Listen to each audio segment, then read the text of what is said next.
The U.S. Senate's Intelligence Committee has announced a major review of the country's surveillance operations. The committee's chair, Dianne Feinstein, said eavesdropping on leaders of the friendly nations was wrong. She said the White House had told her such surveillance would stop, but a senior administration official told the BBC there was no policy change so far. Senior U.S. intelligence agency officials are to testify before the House of Representatives later on Tuesday. Correspondents say pressure is growing on the White House to explain why President Barack Obama apparently did not know about the extent of the intelligence gathering operations. Mr. Obama has spoken publicly of his intent to probe spying activities amid claims of eavesdropping on U.S. allies. It is my understanding that President Obama was not aware Chancellor Merkel's communications were being collected since 2002. That is a big problem, Dianne Feinstein, Senate Intelligence Committee chair, in a U.S. TV interview. The U.S. president said that national security operations were being reassessed to make sure the National Security Agency's NSA growing technical spying capability was kept under control. We give them policy direction, he told ABC's Fusion Network. But what we've seen over the last several years is their capacities continue to develop and expand. And that's why I'm initiating now a review to make sure that what they're able to do doesn't necessarily mean what they should be doing. A new delegate in Washington has described the row over intelligence gathering as a breakdown of trust. German media has reported that the US bugged German Chancellor Angela Merkel's phone for more than a decade, and that the surveillance only ended a few months ago. Totally opposed, Ms. Feinstein, who chairs the Senate Intelligence Panel, called for a total review of U.S. intelligence programs in light of the Merkel revelations with respect to NSA collection of intelligence on leaders of U.S. allies,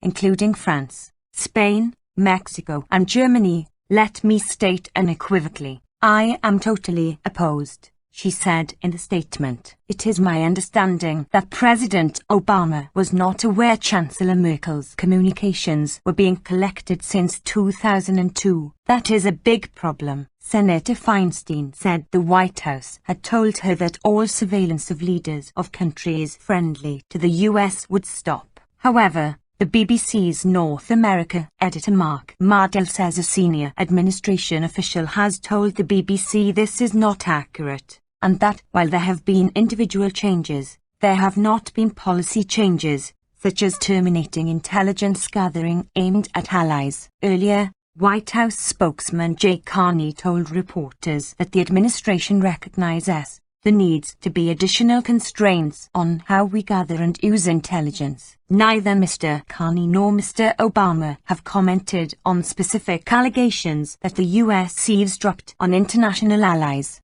including tapping the phones of foreign officials. An across-the-board review of US intelligence resources is currently underway. The head of the NSA, General Keith Alexander, and other experts are due to testify before the House of Representatives Intelligence Committee at 13:30 local time, 17:30 GMT, on Tuesday. The BBC's Johnny Diamond in Washington says tough questions can be expected from Congress as politicians of all stripes have been angered by the revelations of large-scale intelligence gathering on both Americans and US allies. The Associated Press quoted an unnamed administration official saying the Obama government was considering ending spying on allied heads of state. The official said a final decision had still to be made, as the internal review was underway. Spying pact. Earlier on Monday, representatives from the European Parliament's Committee on Civil Liberties, Justice and Home Affairs spoke to members of the US Congress about the alleged US spying on European leaders and citizens. The European delegation was reportedly unhappy with the stock responses from US officials on the issue. Their visit coincided with reports that the US had monitored 60 million Spanish telephone calls in a month and asked the Japanese government to help it monitor fiber optic cables carrying personal data through Japan. to the Asia-Pacific region. According to Spain's El Mundo newspaper, the NSA tracked tens of millions of phone calls, texts and emails of Spanish citizens in December 2012 of January 2013. The Japanese news agency Kyodo said Japan refused the NSA's request, citing legal restriction and staff shortages. Mrs. Merkel is also sending German intelligence officials to Washington. The allegations of US surveillance on international allies stem from documents leaked by fugitive ex-US intelligence contractor Edward Snowden, now living in Russia. The US has had a no-spying pact, known as Five Eyes, with Britain since just after World War II, with Australia, New Zealand and Canada later joining.